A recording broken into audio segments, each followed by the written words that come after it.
नमस्कार दोस्तों, आप सभी का स्वागत है एम के गार्डन में। फ्रेंड्स, आज हम बात करेंगे गुलाब के पौधे की अक्टूबर महीने में देखभाल कैसे करें। अक्टूबर के महीने में हमें गुलाब के पौधों में कुछ ज़रूरी काम करने होते हैं। अगर हम अक्टूबर महीने में इन सभी कामों को अच्छे से कर लेते हैं तो पूरी सर्दी हमारे गुलाब के पौधों की ग्रोथ कंटिन्यू होती रहेगी। उसमें नए नए बेसल सूट्स निकलेंगे, नई नई ब्रांचेस आएंगी और सभी ब्रांचेस पर नई कलियाँ बनेगी और अत्यधिक मात्रा में फूल खिलेंगे। इन सभी ज़रूरी कामों को करने के साथ हमें अपने गुलाब के पौधों में कौन सा खाद फर्टिलाइज़र डालना है और कितनी मात्रा में डालना है, ताकि हम पूरी सर्दी अपने गुलाब के पौधों से सैकड़ों की संख्या में फूल ले सकें। तो फ्रेंड्स, आज की वीडियो में ये सभी बातें आपसे शेयर करूंगा। तो सबसे पहले हमें अपने गुलाब के पौधे में डेड ब्रांचेस की कटिंग करनी है। जैसे आप ये ब्रांचेस देख सकते हैं, ये बिल्कुल डेड हो चुकी है। तो हमें ऐसी सभी डेड ब्रांचेस को कट करके हटाना है। कटिंग करने से पहले हमें अपने कटर को अच्छे से साफ़ कर लेना है। इसके लिए आप हैंड सैनिटाइज़र का यूज़ कर सकते हैं या फिर आप इसे गीले कपड़े से भी साफ़ कर सकते हैं। इसके बाद हमें इन सभी डेड ब्रांचेस की कटिंग करनी है। हमें उन ब्रांचेस को भी हटाना है जिन पर नई ग्रोथ निकलना बंद हो चुकी है। ऐसी ब्रांचेस की हमें ऊपर से 1 या 2 इंच छोड़कर हल्की कटिंग या प्रूनिंग करनी है।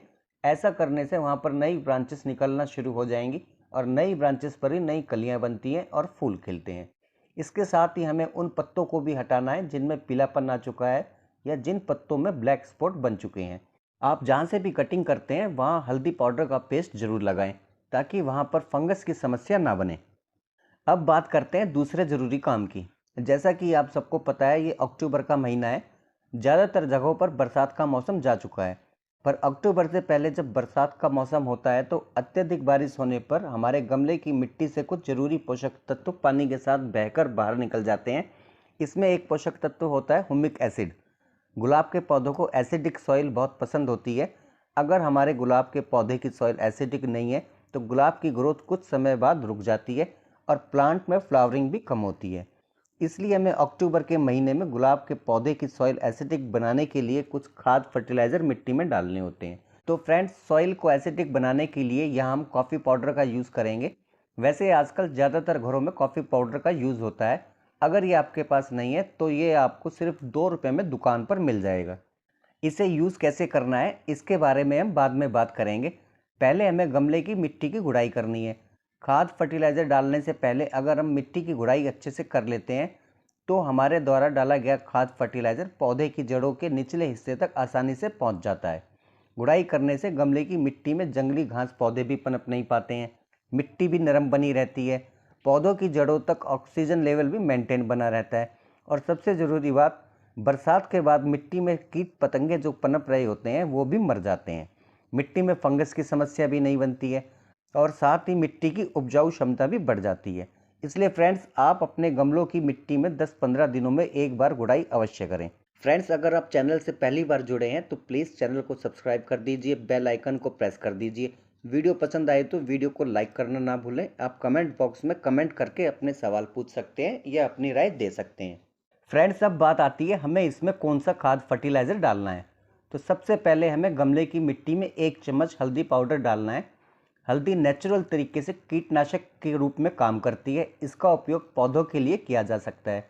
ये जैविक खाद के रूप में भी काम करती है जो मिट्टी की उर्वरक क्षमता को बढ़ा देती है। अब हमें मिट्टी में थोड़ी जगह बनाकर 2 मुट्ठी पुराने गोबर की खाद मिट्टी में चारों तरफ डालनी है, जो करीब 1.5 से 2 साल पुरानी हो। अगर आपके पास ऐसी खाद नहीं है तो आप लीव कंपोस्ट या वर्मी कंपोस्ट का इस्तेमाल कर सकते हैं। मात्रा सभी की बराबर ही रहेगी। पूरी तरह से डीकम्पोस्ट खाद में नाइट्रोजन, फास्फोरस और पोटेशियम अच्छी मात्रा में पाया जाता है। इसमें कई प्रकार के बैक्टीरिया और माइक्रोन्यूट्रिएंट्स और मैक्रोन्यूट्रिएंट्स मौजूद होते हैं। ओवरऑल प्लांट की ग्रोथ और फ्लावरिंग के लिए ये बहुत बेहतर खाद मानी जाती है। इसमें मौजूद सूक्ष्म जीव हमारी मिट्टी को उपजाऊ बनाते हैं, साथ ही हमारे द्वारा डाले गए खाद फर्टिलाइज़र को पौधों की जड़ों में पहुंचाने में मदद करते हैं। अब हम इसमें डालेंगे चाय पत्ती। आप फ्रेश या यूज्ड कोई भी चाय पत्ती ले सकते हैं। अगर आप फ्रेश चाय पत्ती लेते हैं तो आपको 2 चम्मच चाय पत्ती लेनी है और अगर आप यूज्ड चाय पत्ती लेते हैं तो आपको 1 मुट्ठी चाय पत्ती लेनी है। चाय पत्ती का आप लिक्विड फर्टिलाइज़र भी बनाकर डाल सकते हैं। चाय पत्ती में नाइट्रोजन, फास्फोरस, पोटेशियम की अच्छी मात्रा होती है। एक तरह से ये पूरी तरह नेचुरल एनपीके होता है। साथ ही इसमें टैनिक एसिड की भी अच्छी मात्रा होती है। चाय पत्ती के इस्तेमाल से गुलाब की रुकी हुई ग्रोथ भी शुरू हो जाएगी। गुलाब को इससे फ्लावरिंग करने और नई रूट्स निकालने में मदद मिलती है। अगर आप चाय पत्ती यूज़ करते हैं तो उसे पहले अच्छे से धोकर धूप में सुखाना है, फिर यूज़ करना है। अब बात आती है मिट्टी को एसिडिक बनाने के लिए हम कॉफ़ी पाउडर कैसे इस्तेमाल करेंगे और इसके इस्तेमाल से हमारे गुलाब को कौन से फ़ायदे मिलेंगे। अब हमें इसे 1 चम्मच मात्रा के हिसाब से मिट्टी में चारों तरफ डाल देना है। कॉफ़ी पाउडर अगर गुलाब की मिट्टी में डाल दिया जाए तो इससे गुलाब के पौधे की ग्रोथ तेज़ी से होने लगती है। गुलाब के लिए कॉफ़ी पाउडर एक बेहतरीन खाद या उर्वरक के रूप में उपयोग किया जाता है।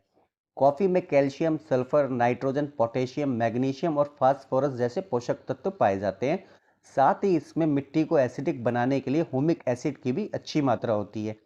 इन सभी पोषक तत्वों से हमारे प्लांट को अत्यधिक फायदा होता है और जिन पौधों को एसिडिक सॉइल पसंद होती है उनके लिए तो ये बहुत ही अच्छी उर्वरक खाद मानी जाती है। इससे पौधे हरे भरे बने रहते हैं, प्लांट को अत्यधिक फ्लावरिंग करने में हेल्प मिलती है। कॉफ़ी के इस्तेमाल से मिट्टी की पानी धारण करने की क्षमता, वाटर होल्डिंग कैपेसिटी भी बढ़ जाती है। इसके यूज से स्लग और स्नेल जैसे कीट भी पौधों से दूर रहते हैं। तो एक कॉफ़ी पाउडर से हमारे गुलाब को इतने फ़ायदे मिलते हैं। फ्रेंड्स, अब हम गुलाब के पौधे से अत्यधिक मात्रा में फ्लावरिंग लेने के लिए पोटास रिच लिक्विड फर्टिलाइज़र डालेंगे। ये बहुत आसानी से बनकर तैयार हो जाता है। इसके लिए आपको 3 से 4 प्याज के छिलके लेने हैं और उन्हें आधा लीटर पानी में डालकर 24 घंटे के लिए छांव में ढककर रखना है। 24 घंटे बाद हमारा ओनियन पील लिक्विड फर्टिलाइज़र बनकर पूरी तरह तैयार हो जाएगा, जिसे हम मिट्टी में डाल सकते हैं। प्याज के छिलकों में पोटाश की भरपूर मात्रा होती है। आप चाहे तो केले या आलू के छिलके भी ले सकते हैं, इन सभी में पोटाश की भरपूर मात्रा होती है। तो फ्रेंड्स, आज की वीडियो में यही सब बातें आपसे शेयर करनी थी। आशा करता हूँ आपको वीडियो पसंद आया होगा, तो प्लीज़ चैनल को सब्सक्राइब कर दीजिए, बेल आइकन को प्रेस कर दीजिए, वीडियो को लाइक करना ना भूलें। वीडियो में बने रहने के लिए आप सभी का धन्यवाद। अब मिलते हैं अगले वीडियो में। बाय।